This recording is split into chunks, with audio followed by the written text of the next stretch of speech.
Welcome to Telangana వెలుగు. ప్రస్తుతం మనతో పాటు రాకేష్ రెడ్డి గారు ఉన్నారు, బీఆర్ఎస్ పార్టీ రాష్ట్ర నాయకులు. రాకేష్ గారు, ఈరోజు చూసుకున్నట్టయితే ఎందుకు బీఆర్ఎస్ పార్టీ వాళ్ళు సెలబ్రేషన్ చేస్తున్నారు? అసలు ఇంకా సిబిఐ పరిధిలో ఉంది కదా కేసు.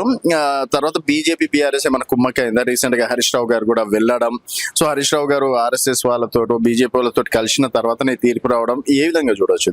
మేము ముందు నుండి కూడా చెప్తూ వస్తున్నాం కదా, కాంగ్రెస్ ప్రభుత్వం వచ్చింది బీఆర్ఎస్ ప్రభుత్వం మీద లేదా బీఆర్ఎస్ పార్టీ నాయకుల మీద కక్ష తీర్చుకోవడానిక అన్న చందంగా వాళ్ళు వ్యవహరిస్తున్నారని చెప్పేసి కోర్టు కూడా అదే వ్యాఖ్యానించింది కదా.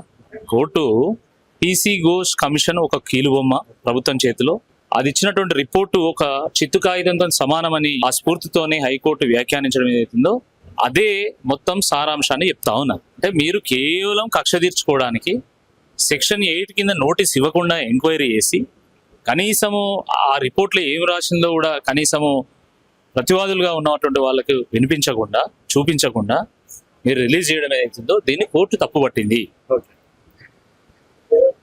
తెలంగాణ ఒకనాడు బీడుబడ్డ తెలంగాణ, ఆకలి కేకల తెలంగాణ, ఆత్మహత్యల తెలంగాణ, వలసల తెలంగాణ, బొంబాయి, బొగ్గుబాయి, దుబాయి తెలంగాణ, అటువంటి తెలంగాణ యొక్క తలరాత మార్చాలని కేసీఆర్ గారు ఉద్యమ నాయకుడు కాబట్టి, ఈ తెలంగాణలో ఉన్నటువంటి మూల ప్రాంతాలు కూడా తిరిగినటువంటి ఒక వ్యక్తి కాబట్టి, తెలంగాణ వచ్చిన తర్వాత ఒక బృహత్తరమైనటువంటి కాళేశ్వరం ప్రాజెక్టు రూపొందించి ఒక series of reservoirs, series of pump houses, series of canals నిర్మాణం చేసి వారు ఈ తెలంగాణను మొత్తం పచ్చబడేసేటువంటి ఒక ప్రయత్నం చేశారు.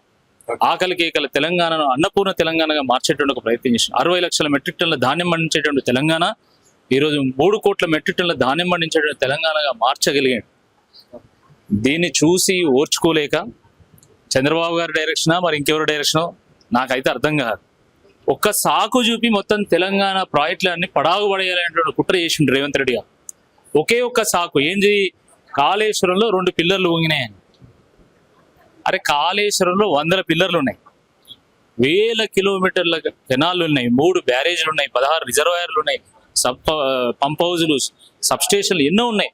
దాంట్లో 2 పిల్లర్లు ఊగితే ఇంటికి చీరగా వస్తే మనం దాన్ని సరి చేయమా?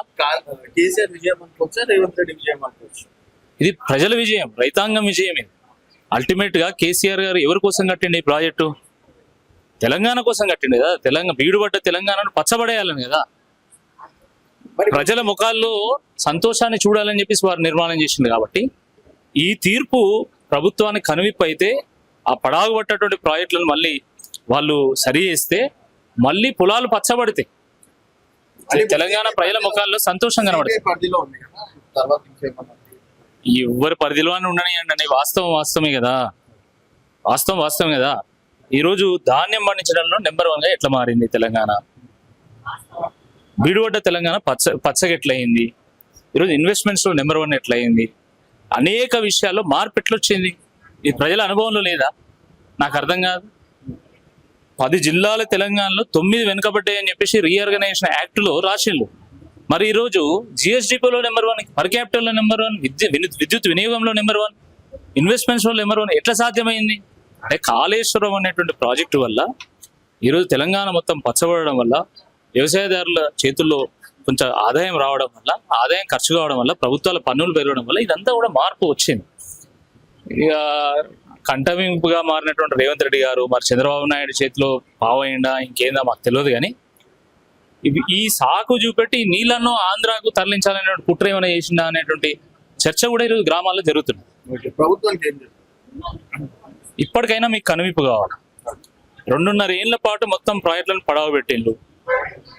మంచిగా 2 పంటలు పండించేటువంటి రైతులు ఈరోజు రోడ్డున పడేటువంటి ఒక పరిస్థితి తీసుకొచ్చిండ్రు. ఇప్పటికైనా తప్పును తెలుసుకొని మీరు రాజకీయాలు చేయదలుచుకుంటే మా మీద ఇంకే అంశమైనా పట్టుకుని రాజకీయం చేయండి, కానీ రైతుల అంశం అడ్డం పెట్టుకొని రాజకీయాలు చేసి పబ్బం గడపాలనుకుంటే మాత్రం సరికాదు.